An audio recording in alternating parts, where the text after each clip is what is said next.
Si ça devient flou, tu me dis. Par contre, ok. Bonjour, Céline. C'est quoi? On n'est pas en entreprise là. On est entre nous, en cause. Bonjour tout le monde, c'est Lénis. Bienvenue sur ma chaîne. J'espère que vous portez tous bien. J'ai décidé de faire cette vidéo suite à une publication que j'ai faite sur mes pages Instagram et Facebook. Il s'agissait d'une photo de moi, cette photo aussi, qui montre une certaine différence de silhouette entre début février et début mai, donc 3 mois d'écart. Et beaucoup de personnes ont voulu savoir comment je m'y étais prise pour perdre du poids, affiner ma silhouette et puis la raffermir aussi. Il est compliqué de répondre à chaque personne individuellement. J'ai décidé de faire cette vidéo, comme ça toutes les personnes concernées pourront la regarder et si possible, le cas échéant, la partager avec d'autres personnes qui pourraient être intéressées. Donc on fait tout ça après le générique. À tout à l'heure. L'amour était qu'une chimère et que tout l'ego était comme manioc. Je t'assure que je suis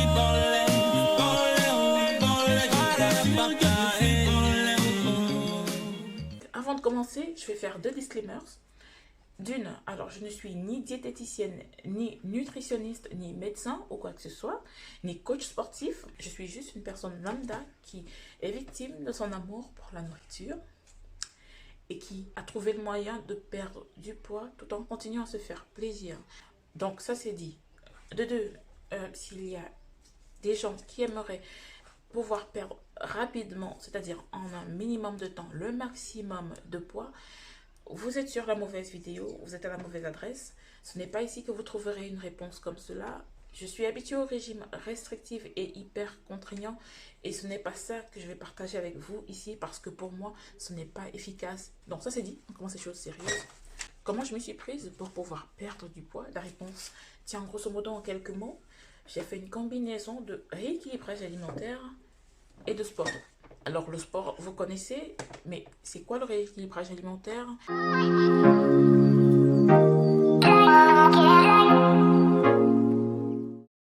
Le rééquilibrage alimentaire consiste à adapter son alimentation de manière à fournir à l'organisme exactement ou alors à peu près ce dont il a besoin pour pouvoir continuer de fonctionner normalement. Rééquilibrage alimentaire, en gros, c'est revoir son alimentation de façon à ce que nous ingérons corresponde aux besoins caloriques de l'organisme pour pouvoir continuer à fonctionner normalement. Comment ça se passe? Je vais vous expliquer cela en 3 volets. Je vais vous expliquer tout d'abord comment on prend du poids. Comment ça se passe pour qu'à la fin on ait pris du gras et non perdu du gras.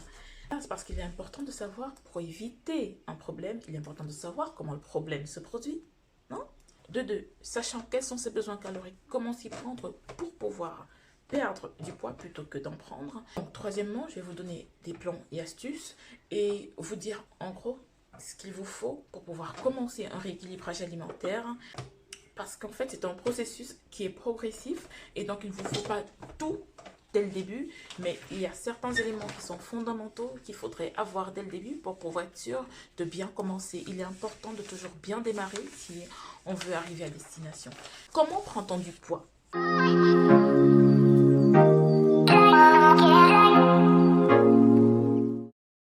L'organisme marche de façon plutôt simple. L'organisme a besoin pour fonctionner d'énergie. Cette énergie, nous lui la fournissons. Et la fournissons. 4. Oui, c'est ça. Cette énergie, nous lui la fournissons grâce à ce que nous ingérons. Nourriture, boisson. Chaque personne et donc chaque organisme a des besoins caloriques différents. Les besoins caloriques varient énormément en fonction de l'âge, du sexe, de l'activité physique et donc du mode de vie en général. Et donc il est important de pouvoir calculer ses besoins caloriques soi-même. Je vais vous mettre des liens en barre de description de sites qui proposent de les calculer sur vous. Donc vous rentrez vos propres données, âge, sexe, activité physique, entre autres, je ne sais pas s'il y en a d'autres. Et donc, il vous aide à calculer vos besoins caloriques quotidiens. Si, à la fin de la journée, nous avons consommé plus de calories qu'il n'en faut pour que l'organisme puisse fonctionner, il y a un surplus de calories que l'organisme ne va pas jeter. Non, il va essayer de stocker cette énergie-là sous forme de gras. De la même façon que nous humains, nous épargnons pour pouvoir faire face à toute éventualité au cas où il y a un imprévu ou qu'on perd notre boulot, donc qu'on n'ait plus les revenus qu'on avait avant, le corps va essayer de stocker donc l'énergie en surplus sous forme de gras pour faire face aux éventuels mauvais jours qui pourraient survenir et donc nous prenons du poids. Je vais également vous parler du métabolisme.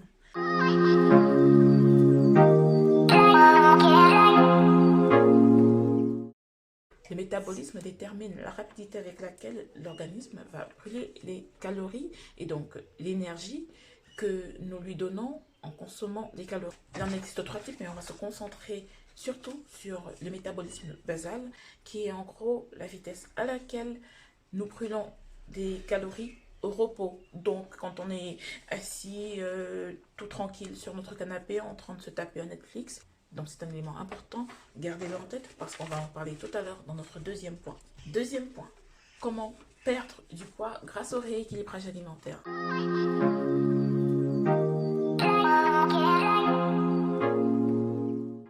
Donc, comme je l'ai dit plus tôt, le rééquilibrage alimentaire consiste à réadapter son alimentation de façon à ce que cela corresponde aux besoins énergétiques de notre corps. Quand nous décidons de perdre du poids grâce au rééquilibrage alimentaire, la première technique, et même la plus logique, est d'apporter un peu moins de calories que ce dont notre corps a besoin pour pouvoir fonctionner normalement. De cette façon, on pousse l'organisme à aller puiser dans ses stocks et donc dans la graisse pour continuer à brûler de l'énergie et comme ça, on perd du poids.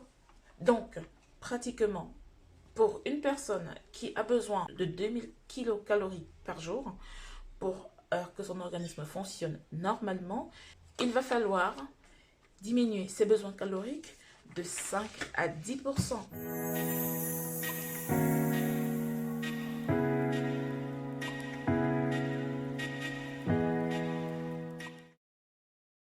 J'aimerais être claire à ce sujet et il est très important pour moi de vous le dire. Je précise 5 à 10%. Il est important de diminuer légèrement l'apport calorique et pas de le couper de façon drastique parce que notre corps, il a une mémoire, notre corps, il réfléchit.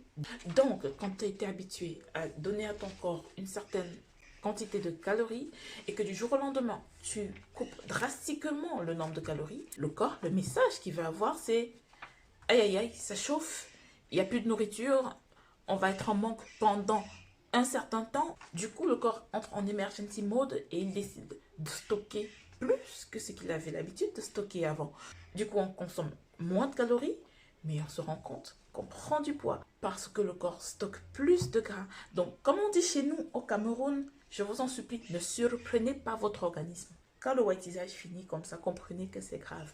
Entre 5 et 10% de l'apport calorique dont le corps a besoin est suffisant pour pouvoir perdre de façon progressive et de façon régulière sans gâcher sa santé.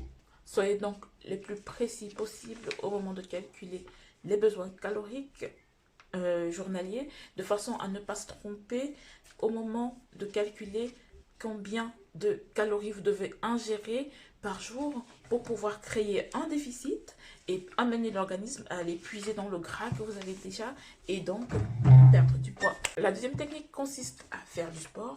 Le sport nous aide à dépenser de l'énergie et donc le corps, de la même manière, est obligé d'aller puiser dans le stock qu'il a pour pouvoir dépenser cette énergie-là. Et c'est là que le métabolisme basal joue un très grand rôle parce que le sport ou tout exercice physique nous aide à accélérer notre métabolisme basal. Donc en gros, on va pousser le corps à aller soit puiser dans le gras qui est déjà stocké, soit augmenter nos dépenses énergétiques de façon à ce qu'à la fin de la journée, nous n'ayons pas consommé plus de calories que nous n'en avons dépensé.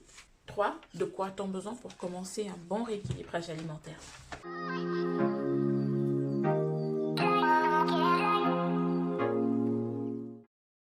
Déjà, nous partons du fait, et il faut que tout le monde le sache, que l'alimentation joue un rôle primordial. Il est important de revoir son alimentation si on veut pouvoir perdre du gras et surtout de pouvoir changer ses habitudes alimentaires sur la durée et ne pas se dire que c'est pour quelques semaines ou quelques mois pour ensuite recommencer. Non, il est important et il y va aussi de notre santé de pouvoir mieux manger pour pouvoir perdre du poids. Dans le cadre d'une perte de poids, comme chez moi, l'alimentation a joué un rôle important, je dirais 75 à 80%, et puis le sport a fait le reste. Si vous n'êtes pas motivé dès le début à changer de manière durable votre alimentation, il y a des chances que ça ne marche pas. Dans le cadre d'un rééquilibrage alimentaire, il est important de savoir ce qu'on mange. Il est important de savoir ce qu'il y a dans notre assiette. C'est pour ça que je conseille et je recommande à toutes les personnes qui aimeraient faire un rééquilibrage alimentaire de cuisiner le plus possible. Je me suis rendu compte en tant que grande amoureuse de la nourriture que on pouvait décider soi-même de comment manger en cuisinant. Que ce soit du salé, que ce soit du sucré, on détermine soi-même ce qu'on met dans notre plat et donc on a plus le contrôle. Dans la même lancée, il est important de savoir combien de calories à peu près nous allons consommer par jour. Pour déterminer à peu près combien de calories vous consommez par jour, je vous conseillerais à celles qui peuvent de télécharger une application MyFitnessPal. C'est cette application qui m'a aidé au tout début à pouvoir calculer mes calories journalières et surtout à pouvoir avoir une idée de combien de calories on a dans notre plat. C'est une application où en fait on rentre chaque jour et je suis d'accord, ça prend un tout petit peu de temps, c'est pour ça que je précise, c'est pour le début et ensuite une fois qu'on a pris la température et qu'on a une idée à peu près de combien telle recette comporte de calories, on n'en a plus forcément besoin. Comme je disais, c'est une application où on rentre chaque aliment ou alors on peut faire des recettes aussi où on rentre chaque ingrédient de la recette et puis on détermine le nombre de portions et à la fin on sait pour quel nombre de portions ingérées combien de calories nous avons ingurgité. Je vous mettrai le nom de l'application en barre de description également. Du coup, vous allez un peu vous amuser avec. Au tout début, j'ai également eu besoin d'une balance de cuisine, toute petite. Ça me permettait de peser mes aliments pour savoir à peu près quelle quantité j'avais dans mon plat. En général, on ne se rend pas compte. Moi, quand je me disais, voilà, je vais avoir 100 grammes de riz, par exemple, je me disais, 100 grammes de riz, c'est facile, j'en aurai assez. C'est comme ça. C'est tout petit, tout rikiki. C'est pas grand chose et très peu de personnes le savent. Du coup, on se retrouve facilement en train de manger 300, 500 et plus de grammes de riz ou alors de tout autre aliment. Et donc, il est important au tout début de se rendre compte qu'on consomme beaucoup trop pour ce dont notre corps a besoin. Il y a ce moment d'adaptation dont nous avons tous besoin et par lequel il va falloir passer pour pouvoir recommencer, se réhabituer, chasser nos mauvaises habitudes alimentaires parce que nous en avons tous. Essayez de diminuer les quantités pour celles qui n'ont pas l'application. Essayez de réduire ce que vous pouvez. Réduisez le gras, réduisez les féculents. Je ne vous demande pas de ne pas à manger, je vous demande de réduire si vous ne pouvez pas déterminer la quantité que vous avez. Surtout dans le cadre d'un rééquilibrage alimentaire où il est important de continuer à manger ce qu'on aime.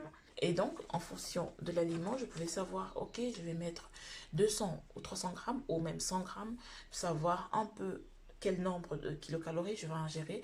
Donc, il est important, à mon sens, de pouvoir avoir cela, du moins au départ, histoire de se faire, encore une fois, une idée des quantités ingérées et de pouvoir faire un rapport quantité-kilocalories.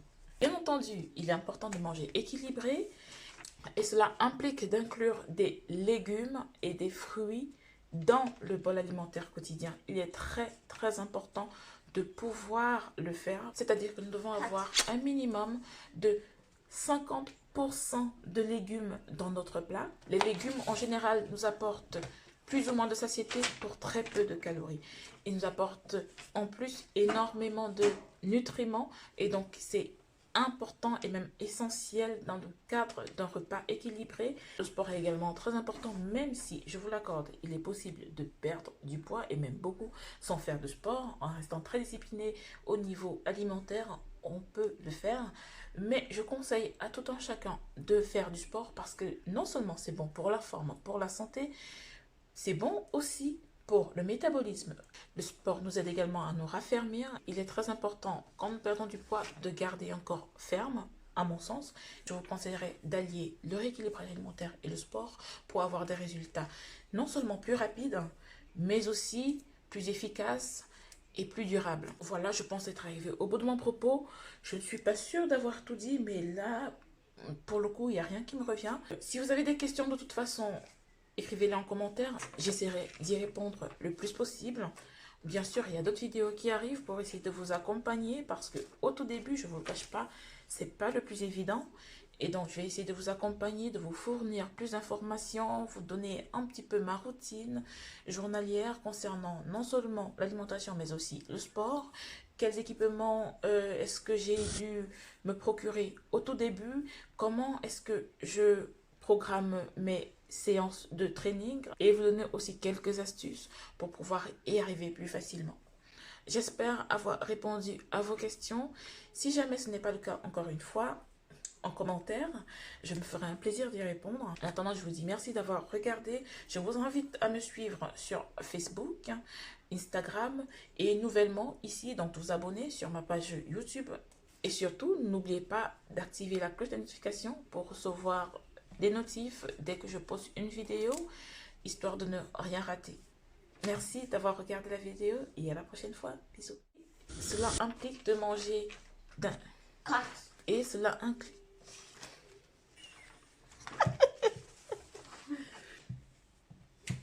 Ça remontage. Ok, 4. Maman. Ah, c'était dur. Et maman, je voulais aussi Magne, oh,